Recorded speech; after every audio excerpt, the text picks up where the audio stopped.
Loïc Hervé, on va regarder ensemble 3 unes de la presse régionale pour commencer cette émission. D'abord, la une du Midi Libre, c'est Mayotte. L'enfer à Mayotte, 4 jours après le passage meurtrier du cyclone Chido. Alors que les secours et l'aide arrivent, les Mahorais manquent d'eau et de nourriture et les épidémies menacent. La deuxième une, c'est celle de Sud-Ouest. Les ennuis commencent avec cette photo de François Bayrou à l'Assemblée nationale face aux députés. Le Premier ministre a répondu aux questions au gouvernement qui se limite pour l'instant à lui seul.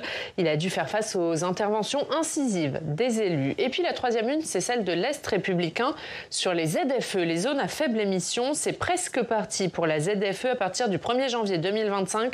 Les véhicules utilitaires légers, poids lourds, bus, cars les plus polluants n'auront plus le droit de circuler dans 20 communes de la métropole du Grand Nancy. Évidemment, c'est une question qui touche aussi de nombreux territoires. Quelle une choisissez-vous ? Je vais choisir celle du Midi Libre, l'enfer à Mayotte, évidemment. Je vais vous dire pourquoi. C'est le 101e département français. Mayotte était français avant même que la Savoie et la Haute-Savoie ne rejoignent la communauté nationale sous Napoléon III. Et ce qui s'est passé dans ce département est épouvantable. Il se trouve que j'ai quelques contacts sur place qui me donnent des nouvelles plus régulièrement que ce qu'on peut voir dans les médias. C'est une catastrophe très importante. Et je pense que les jours qui viennent vont nous permettre de nous rendre compte des conséquences que ça a, d'avoir 80% des logements détruits, l'essentiel des services publics qui sont dysfonctionnels. Qu'est-ce qui vous raconte de la situation sur place, vos contacts ? Les vraies préoccupations sont justement dans les conséquences, c'est-à-dire les risques d'épidémie, le manque d'eau potable, et puis la nécessité, voilà, on est en zone tropicale, et donc il pleut. Et donc, il est nécessaire de mettre les gens à l'abri. Et donc, il faut du temps pour emmener un certain nombre de personnes ou de moyens de La Réunion vers Mamoudzou, donc la capitale de Mayotte.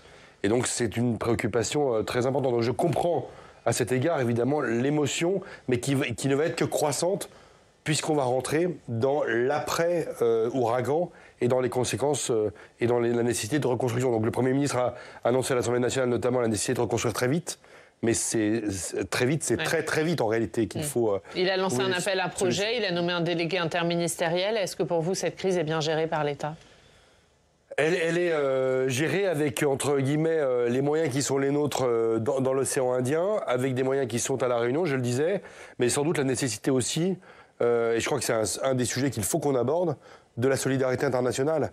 Il n'y a pas de honte à demander à ce que dans le secteur, on ait capacité à avoir besoin des moyens internationaux. Ça a été le cas quand il y a eu la tempête en Espagne, les inondations en Espagne. On peut tout à fait avoir besoin des pays voisins et des grandes puissances qui sont dans l'océan Indien pour faire face à l'urgence, là, maintenant, et à la reconstruction dans les mois qui viennent.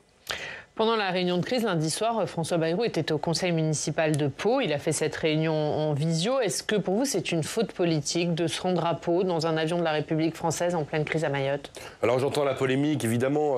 La situation, et je viens de le dire, à Mayotte est catastrophique et on attend des responsables politiques, président de la République, Premier ministre, ministre de l'Intérieur, ministre des Outre-mer, 2 collègues sénateurs, ministres qui se sont rendus sur place et qui sont en train de revenir ou qui sont déjà revenus. En même temps, François Bayrou est le 4e Premier ministre de l'année 2024. C'est quelqu'un qui est très attaché à son territoire, comme moi je peux l'être vis-à-vis de la Haute-Savoie. Et donc, je peux comprendre aussi le besoin qu'il éprouve de ne pas couper avec son territoire d'origine. Je sais que c'est difficile à entendre, ça a été même très critiqué à l'Assemblée nationale, mais ici au Sénat, on entend aussi ce besoin d'avoir des élus qui restent très attachés. Vous l'avez trouvé convaincant dans ses explications quand il dit vous ne comprenez pas, vous ne sentez pas le terrain, c'est la déconnexion entre la vie de la province et les cercles de pouvoir parisiens. Écoutez, l'affaire est faite, il est allé présider son conseil municipal à Pau. Ouais. Est-ce que vous dites là, c'est lui qui ne l'a pas senti, il n'aurait pas dû y aller ? Étant donné la polémique qui fait suite à ça dans les heures qui viennent, je pense qu'il doit regretter quelque part d'avoir peut-être pas décalé son conseil municipal à la semaine prochaine ou de ne pas avoir demandé à son premier adjoint de présider comme ça peut se faire. Voilà. Mais moi qui fais aussi les allers-retours entre la Haute-Savoie et Paris toutes les semaines, je ne suis pas un Parisien moi. Donc j'arrive à comprendre que cet attachement qu'on a à son territoire, non pas seulement d'origine mais de vie, soit quelque chose d'important pour lui. Je sais que Vous avez l'impression qu'il a enfilé le costume de Premier ministre ? En tout cas, moi qui le connais depuis 26 ans, il va falloir qu'on s'habitue aussi à une personnalité totalement différente d'Elisabeth Borne, de Gabriel Attal ou de Michel Barnier. François Bayrou, il aura son style aussi. Donc ça prend du temps. C'est sûr que visiblement, il y a on est dans les débuts. À lui de prouver aussi qu'il est pleinement en capacité. Il va proposer son gouvernement en nomination au président de la République. Il va aller à Mayotte dans les jours qui viennent. À lui de montrer qu'il est à la hauteur de cette fonction importante. On revient au gouvernement dans quelques secondes, mais un dernier mot sur Mayotte, puisque Bruno Retailleau, hier, a fait un tweet pour dire qu'on ne pourra pas reconstruire Mayotte sans traiter avec la plus grande détermination la question migratoire. Est-ce qu'il a raison pour vous ? Bien sûr qu'il a raison. La situation de l'immigration en France est une chose. Voilà, il y a sans doute des mesures à prendre de maîtrise des flux migratoires en lien avec nos partenaires européens, etc. Là, ça n'a rien à voir. Mayotte est dans un archipel qui est l'archipel historique des Comores. Mayotte a voté le fait par référendum de rester un département français, enfin un territoire français, puis maintenant un département. Et énormément de personnes des Comores viennent vers Mayotte, toujours aujourd'hui, et émigrent vers le territoire français comme un Eldorado.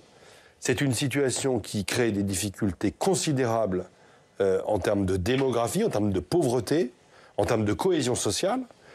Et il faut prendre c'est pas pour rien qu'on a pris même des dérogations en termes de droit du sol à Mayotte.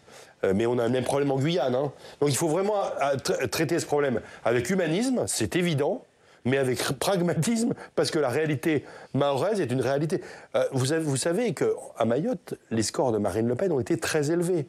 Alors soyons un peu dignes, un peu respectueux de ce que vivent les Mahorais et prenons la situation avec responsabilité. Donc moi, il n'y a pas de tabou sur cette question de l'immigration à Mayotte. Ce que vit Mayotte est très grave et on doit être aux côtés des Mahorais, nos compatriotes, pour faire face à cette situation-là.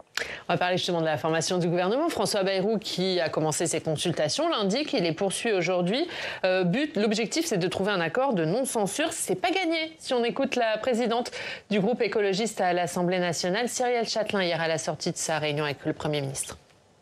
Nous avions face à nous un Premier ministre qu'on a vu peu à peu paver le chemin vers sa propre censure. Il n'a su répondre clairement à aucune de nos questions. Aucune. Quand vous entendez ça, vous croyez encore à un accord de non-censure ?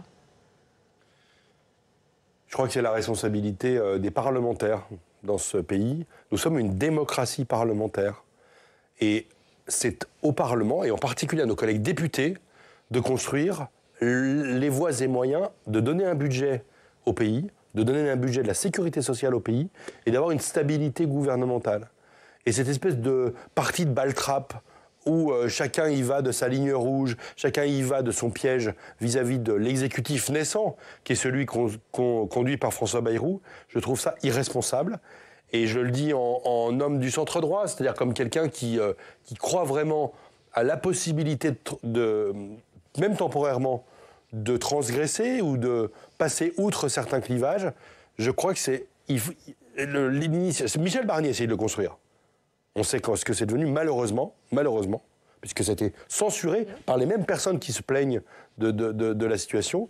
Je pense que François Bayrou doit essayer, autant qu'il le fera, sa culture même, qui est la même que la mienne, fera en sorte qu'il essaiera aussi de construire les voies et moyens de pouvoir gouverner la France pendant quelques mois. Je crois que c'est la responsabilité qui lui est confiée. Mais vous pensez qu'on peut réussir à faire travailler ensemble socialistes, écologistes et LR ?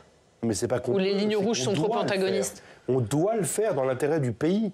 Enfin, vous voyez la situation internationale, vous voyez la crise à Mayotte, vous voyez les choses que auxquelles nous devons faire face.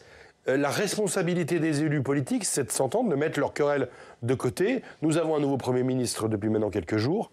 Eh bien, que chacun, hommes et femmes de bonne volonté, porte les concessions nécessaires pour qu'on arrive à quelque chose dans l'intérêt du pays. Sinon, le risque, vous savez ce que c'est ? c'est le RN au pouvoir dans quelques mois. Et ça, moi, je ne veux pas en entendre parler. Quelles peuvent être les concessions? Est-ce qu'il faut revenir sur la réforme des retraites? Est-ce qu'il faut renoncer à une loi immigration? Qu'est-ce qu'il faut faire? Sur la question de la réforme des retraites, je pense que la question de la réunion d'une conférence sociale sur le financement des retraites est une question essentielle. 44% de la dette souscrite depuis 2017, c'est le déficit des régimes de retraite.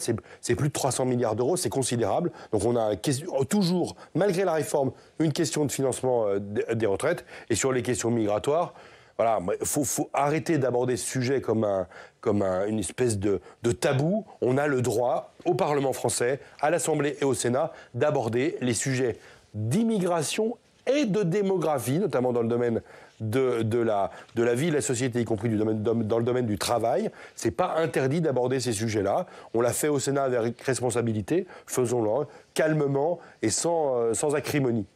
On va parler d'un autre sujet, un sujet que François Bayrou a remis sur la table, c'est la question du non-cumul des mandats pour les parlementaires, ce qui ne fait pas que des heureux, y compris dans son camp. Alors, quelles sont les règles actuelles du cumul des mandats? On fait le point avec Lorraine Barrière.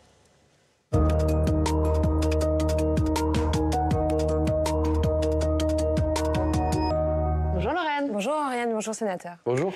Et le débat a donc été relancé en début de semaine par François Bayrou, le Premier ministre et maire de Pau, qui s'est dit favorable à un retour du cumul des mandats, une pratique interdite depuis 2014. Oui, en effet, depuis la promulgation de 2 lois, l'une pour les députés et les sénateurs, l'autre pour les députés européens. Alors, qu'en est-il? Eh bien, il est interdit aux parlementaires de cumuler leur mandat avec un mandat de député au Parlement européen déjà, mais aussi un mandat de parlementaire de l'autre chambre, c'est-à-dire qu'un sénateur ne peut pas être sénateur et député, il ne peut pas non plus être maire en même temps, il ne peut pas non plus être président ou vice-président d'un conseil départemental, régional ou de toute autre collectivité territoriale.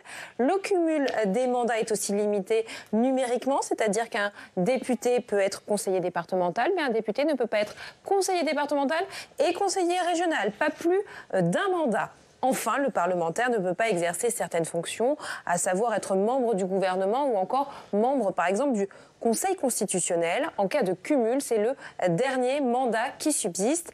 À noter tout de même que les ministres peuvent rester maires, mais dans les faits, plusieurs chefs de gouvernement ont démissionné, comme Jean Castex ou encore Édouard Philippe. Et l'idée de réintroduire le cumul des mandats, c'est pas du goût de tous. Oui, c'est le moins qu'on puisse dire. Regardez, écoutez la présidente de l'Assemblée nationale, Yael Braun-Pivet. Moi, je suis contre le cumul des mandats. Je considère que lorsqu'on exerce une fonction, on doit l'exercer à plein temps. Moi, aujourd'hui, je suis présidente de l'Assemblée nationale à plein temps. Je suis une élue locale aussi, mais je suis simple conseillère municipale. Je n'exerce pas de fonction dans ma mairie, des fonctions exécutives. Et au PS et chez les Insoumis, on est plus catégorique, on peut le dire, et le contexte politique n'est pas éludé. Écoutez. Cette obsession pour le cumul des mandats ne peut pas être une priorité pour les Françaises et les Français. Et qu'aujourd'hui, la question, c'est la question du pouvoir d'achat, de l'accès aux soins, de l'hôpital public, de l'école, tous ces sujets qui sont des sujets majeurs et qu'il faut traiter prioritairement. Et la priorité aujourd'hui, c'est Mayotte, parce que effectivement, c'est le territoire français qui souffre. Nous sommes absolument contre le cumul des mandats et nous sommes contre le retour d'une France des notables. Voilà. Et c'est exactement ce qui se préfigure. Alors peut-être qu'après tout, M. Bayrou croit tellement peu à la survie de son gouvernement qu'il veut ménager ses arrières. C'était aussi une possibilité.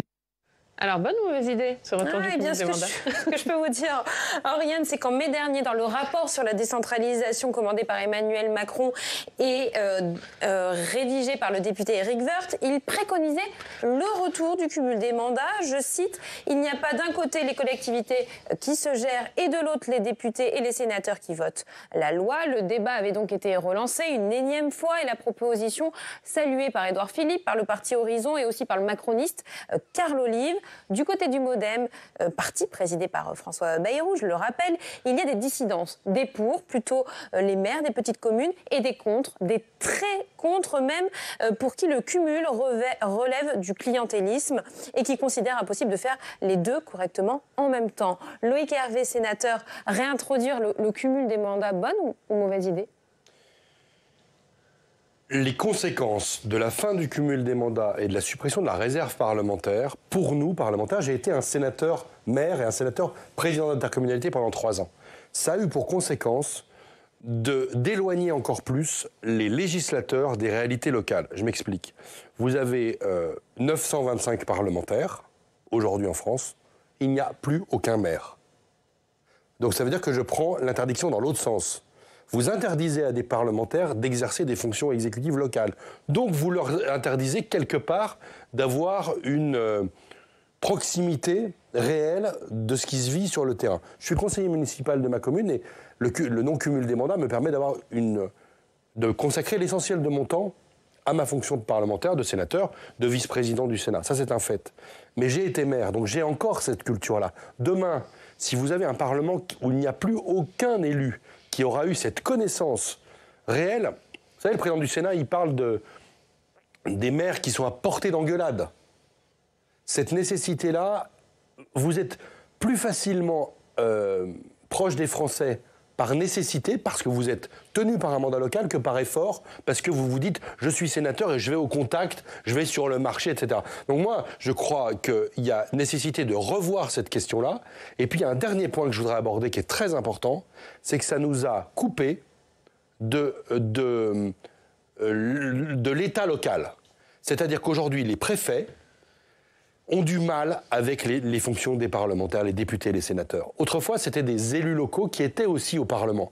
Et maintenant, on a une espèce de coupure qui s'est faite entre les parlementaires et l'État local, si bien que les parlementaires, on les traite un peu avec une forme d'ambiguïté. On ne sait pas trop où les mettre, ils ne sont pas financeurs, ils sont plus élus locaux. Donc, il y a même une logique parfois dans certains départements, et je parle notamment du mien, presque une logique d'effacement. C'est-à-dire que le préfet, il va discuter avec ceux avec lesquels la relation est plus facile. Donc le président du conseil départemental, les présidents des agglos ou des communautés de communes.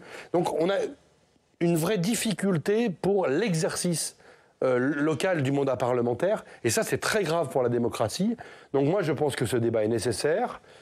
D'une part, je voterai s'il y a rétablissement du cumul des mandats. Mais pour ma part, je ne chercherai pas à redevenir maire de ma commune parce que j'ai trouvé aussi, et c'est paradoxal peut-être, mais une forme d'équilibre en étant ancien maire, en étant très présent sur le terrain et en étant aussi complètement libre de mon agenda à Paris. Et le cas François Bayrou, Premier ministre et maire de Pau, 2 missions, 2 mandats, est-ce que ça c'est tenable ? Moi je pense que dans l'exercice des mandats, des fonctions ministérielles, il faudrait mettre entre parenthèses, alors je ne sais pas si c'est par la démission, mais en tout cas par la possibilité d'avoir peut-être le premier adjoint ou le premier vice-président du conseil départemental, quand c'est le cas, parce que Sébastien Lecornu a été longtemps président de son département dans l'Eure, qu'on ait la possibilité de mettre entre parenthèses la présidence de l'exécutif local.